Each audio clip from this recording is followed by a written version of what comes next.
December 21st, 1945. The phone call came to Dwight Eisenhower's office in Washington. George Patton was dead. For 3 years, Eisenhower had walked a tightrope, publicly disciplining his most effective general while privately depending on him to win battles no one else could win. He defended Patton to politicians, apologized for him to allies, and restrained him when his aggression threatened to create diplomatic disasters. Now, Patton was gone. And for the first time since the war began, Eisenhower didn't have to measure his words. What he said in the weeks and months that followed revealed a truth he'd buried under layers of political necessity. Patton wasn't just a good general, he was irreplaceable. And losing him felt like losing the war's most effective weapon. If you want to hear what Eisenhower really thought when he didn't have to be diplomatic anymore, subscribe right now. Before there was a supreme commander and a subordinate general, there were 2 young officers who understood each other perfectly. Camp Meade, 1919. Eisenhower and Patton were both captains in the newly formed Tank Corps. They spent hours tearing down engines, debating tactics, imagining how mechanized warfare would change everything. Patton was the wealthy aristocrat, old family money, supreme confidence, already a combat veteran from Mexico and France. Eisenhower was the Kansas farm boy who'd missed combat in World War I and was still trying to prove himself. But they connected over a shared vision. Tanks weren't just support vehicles, they were the future of warfare. Fast, mobile, devastating when used correctly. The Army disagreed. It shut down their ideas, threatened their careers if they kept pushing. Patton, with his family wealth, could afford to be defiant. Eisenhower, who needed his paycheck, learned to be careful with his words. 23 years later, those 2 captains had become the supreme Allied commander in Europe and the most feared general in the American Army. The friendship remained. Everything else had changed.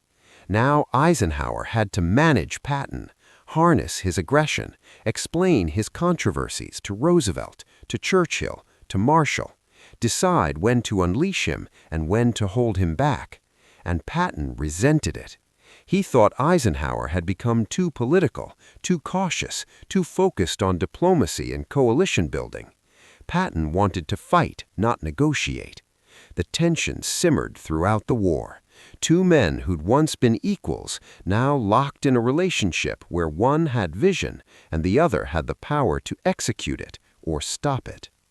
August 1943, Sicily. Patton commanded the 7th Army during the invasion. He visited field hospitals and encountered soldiers suffering from what we now call PTSD, then known as combat fatigue or shell shock. Patton saw them as cowards. In 2 separate incidents, he slapped soldiers, insulted them, threatened to shoot them. Word got out. Journalists heard. Politicians demanded answers. The public was outraged. Eisenhower faced an impossible choice: fire Patton and lose his best combat commander, or keep him and risk a political firestorm. Eisenhower chose a middle path. He issued a formal reprimand, ordered Patton to apologize to the soldiers, to the medical staff, to his entire army. He made it public enough to satisfy critics, but stopped short of ending Patton's career. Why? Because Eisenhower was already planning Operation Overlord, and he knew he needed Patton. Not wanted, needed. In Sicily, Patton had proven what Eisenhower suspected. He moved faster, hit harder, demoralized the enemy more effectively than any other American commander. His 7th Army raced across Sicily while Montgomery's forces advanced methodically. The Germans learned to fear Patton's speed and unpredictability. So Eisenhower saved Patton's career, but it came at a cost. He had to defend the decision to Marshall, Roosevelt, and the War Department. He had to promise Patton would be controlled, that it wouldn't happen again, that the military benefit outweighed the political cost. And here's what Eisenhower could never say publicly. He wasn't entirely sure Patton was wrong. In private, Eisenhower expressed frustration with soldiers who broke under pressure. He didn't condone Patton's actions, but he understood the mindset.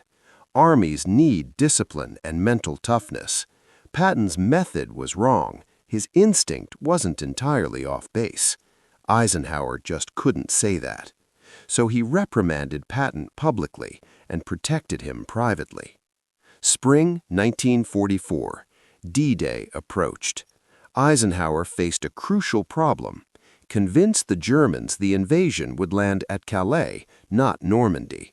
The solution was Operation Fortitude: fake armies, fake radio traffic, fake installations, and at the center of it all, George Patton. The Germans believed Patton was the most dangerous Allied commander.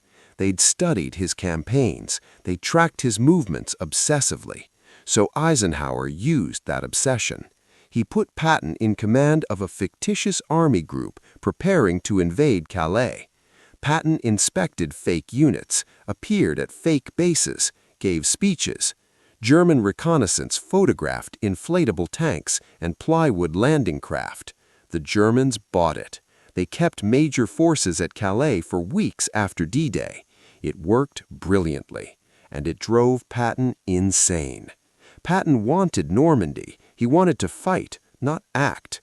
He felt humiliated. Eisenhower couldn't tell him the truth, that Patton was saving Allied lives simply by being watched.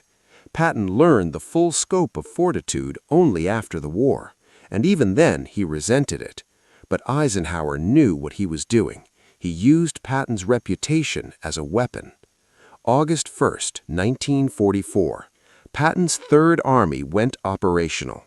What followed was one of the most spectacular advances in military history.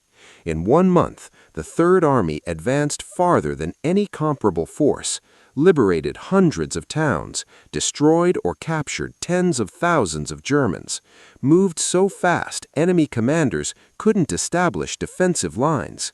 Eisenhower watched with pride and anxiety. Patton outran his supply lines, created coordination problems. Other commanders couldn't keep up. Bradley was methodical, Montgomery slower still. Patton just moved. "Give me fuel and I'll be in Berlin in 2 weeks," he said. Eisenhower knew it wasn't that simple. Politics mattered, alliances mattered, occupation zones mattered. Patton didn't care. Every delay felt like wasted opportunity. And privately, Eisenhower sometimes agreed. December 16, 1944. The Ardennes. The Battle of the Bulge. German forces launched a massive surprise attack. The front collapsed. Units were surrounded. For the first time since D-Day, defeat felt possible. Eisenhower called an emergency conference at Verdun. Commanders discussed defensive lines. Then Eisenhower turned to Patton. "George, how long will it take you to attack?" Patton's Third Army was facing the wrong direction. He'd have to pivot everything. Most commanders would need weeks. Patton pulled out a notebook. "I can attack in 72 hours, December 22nd, 3 divisions." The room went silent. "Make it so," Eisenhower said. Patton delivered.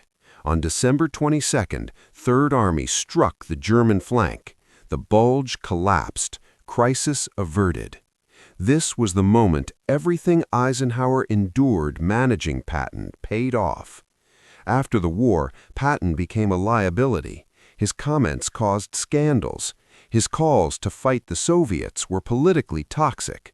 Eisenhower removed him from command, one of the hardest decisions of his life. Their final conversations were bitter. Then came the accident. 12 days later, Patton was dead. After Patton's death, Eisenhower spoke freely.